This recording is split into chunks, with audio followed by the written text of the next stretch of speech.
ये नया हिंदुस्तान है। ये घर में घुसेगा भी और मारेगा भी। মনে পড়ছে এই ডায়লগ। আদিত্য ধর আর রণবীর সিং আবার ফিরছেন বক্স অফিসে আগুন লাগাতে। আজ কথা বলবো 2026-এর most awaited movie Dhurandhar 2 the revenge এর টিজার নিয়ে। ভিডিওটা শেষ পর্যন্ত দেখুন, কারণ শেষে একটা বড় টুইস্ট আছে। নমস্কার বন্ধুরা, আপনাদের সবাইকে স্বাগত। পার্ট 1-এর অভাবনীয় সাফল্যের পর, যা প্রায় 1300 কোটির ব্যবসা করেছিল, আদিত্য ধর নিয়ে এলেন এর সিক্যুয়াল।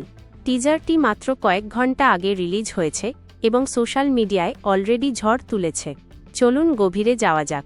টিজারটি শুরুই হয় খুব ডার্ক এবং রিয়ালিস্টিক টোন দিয়ে। যারা উড়ি বা ধুরন্ধর পার্ট 1 দেখেছেন তারা জানেন আদিত্য ধর ভিজুয়াল নিয়ে কতটা এক্সপেরিমেন্ট করেন।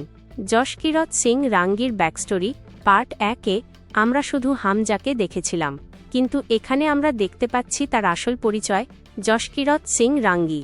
পাঞ্জাবের সেই পুরনো স্মৃতি এবং তার ইনোসেন্ট লুক থেকে হিংসে হয়ে ওঠার জার্নিটা দারুণভাবে ধরা হয়েছে। রণবীর সিংয়ের লুক, রণবীরকে এখানে আগের চেয়েও অনেক বেশি রাফ অ্যান্ড টাফ এবং ভয়ানক দেখাচ্ছে। তার চোখে শুধু প্রতিশোধের আগুন। মাধবন, সঞ্জয় দত্ত এবং অর্জুন রামপালকে আবারও পর্দায় দেখা যাবে। তবে শোনা যাচ্ছে অর্জুন রামপাল, মেজর ইকবাল এবার মেইন ভিলেন হিসেবে রণবীরকে কড়া টক্কর দেবেন। টিজারের সবথেকে বড় মাস্টারস্ট্রোক হল শেষের ডায়ালগটি। রণবীর যখন বলেন তারা চিহ্ন, ইয়ে ঘর মে ঘুষেগা ভি और মারেগা ভি তারা চিহ্ন, তখন গায়ের লোম খাড়া হয়ে যায়। এটি সরাসরি উড়ি সিনেমার সেই আইকনিক লাইনের রেফারেন্স, যা দর্শকদের নস্টালজিক করে তুলবে। তবে একটা কথা না বললেই নয়, অনেক ফ্যান কিছুটা হতাশ, কারণ টিজারের কিছু দৃশ্য পার্ট 1-এর শেষে পোস্ট ক্রেডিট সিনে অলরেডি দেখানো হয়েছিল। কিন্তু আমার মতে এটি জাস্ট একটা ঝলক।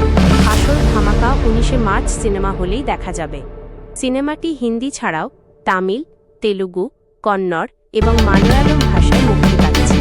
আগামী 19শে মার্চ এটি যশের টক্সিক সিনেমার সাথে ক্ল্যাশ করতে পারে, যা বক্স অফিসে এক বিশাল যুদ্ধ শুরু করবে।